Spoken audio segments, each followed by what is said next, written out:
சென்னை தீவுத்திடல் மைதானத்தை சுற்றி இருக்கும் 3.5 கிலோமீட்டர் சுற்றளவு சாலைகளில் ஃபார்முலா 4 கார் பந்தய போட்டிகளை நடத்துகிறது இந்த விடியா திமுக அரசு. ஏற்கனவே கடந்த ஆண்டு டிசம்பர் 9, 10 ஆகிய தேதிகளில் கார் பந்தயம் நடைபெறும் என அறிவிக்கப்பட்டவுடன் எக்கச்சக்க எதிர்ப்புகள் கிளம்பியது. கார் பந்தயம் நடத்தப்படுவதற்கு எதிராக வழக்கும் தொடரப்பட்டது.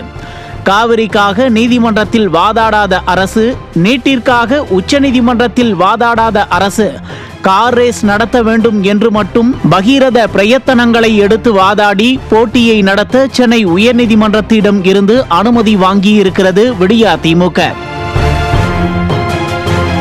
திமுகவின் வாரிசு அமைச்சர் ஆசைப்பட்டதற்காக நடத்தப்படும் இந்த கார் பந்தயத்திற்கு அரசு செலவு செய்யக்கூடாது என்று நீதிமன்றம் கடிவாளம் போட்டதால் ஸ்பான்சர்ஷிப் கொடுக்க சொல்லி பல்வேறு தொழில் நிறுவனங்களை டார்ச்சர் செய்தது திமுக.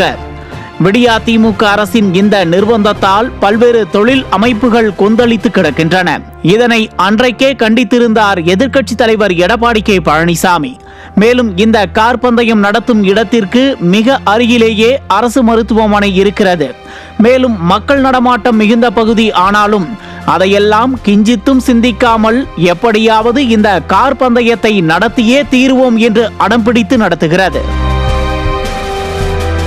சென்னையில் மழை வெள்ள பாதிப்புகளை சரி செய்யாமல் அரசு பணத்தை கோடி கோடியாய் செலவு செய்து கார் பந்தயம் நடத்த துணிந்தது ஏன் என எதிர்க்கட்சி தலைவர் எடப்பாடி கே பழனிசாமி ஏற்கனவே சரமாரி கேள்விகளை எழுப்பியிருந்தார். அதற்கு பயந்துதான் 2 ஆண்டுகளுக்கு சென்னையில் ஃபார்முலா கார் பந்தயத்தை நடத்த மாட்டோம் என்று சென்னை உயர்நீதிமன்றத்தில் உறுதி பத்திரம் எழுதி தந்துவிட்டு தற்போது மீண்டும் தன் சுய ரூபத்தை காட்டிக் கொண்டிருக்கிறது திமுக. இருங்காட்டுக்கோட்டையில் சர்வதேச அளவிலான பந்தய தடம் இருக்கும் நிலையில் சென்னை மாநகரில் இந்த கார் பந்தயத்தை நடத்துவது ஏன்? விளையாட்டுத்துறை அமைச்சர் உதயநிதியின் ஆர்வத்தில் தொடங்கிய எண்ணத்திற்கு பொதுமக்களை தொந்தரவு செய்வது ஏன்? ஒரு தனியார் நிறுவனம் நடத்தும் இந்த போட்டிக்காக திமுக அரசு ஏற்கனவே செலவு செய்த மக்களின் வரிப்பணம் 40 கோடி ரூபாய்க்கான விவரம் என்னவென்று யாருக்கும் தெரியவில்லை. மேலும் நீதிமன்றம் அளித்த தீர்ப்பின்படி தனியார் நிறுவனம் 42 கோடியை தமிழக அரசுக்கு திருப்பி அளித்து விட்டதா என்பதும் தெரியவில்லை. இந்த 2 நாள் நிகழ்ச்சிகளுக்கு பிறகு மீண்டும் இந்த சாலையை பொது போக்குவரத்திற்கு ஏற்றவாறு மாற்றியமைக்க ஆகும் செலவும் சென்னை மாநகராட்சியின் தலையில்தான் விடிய போகிறதா?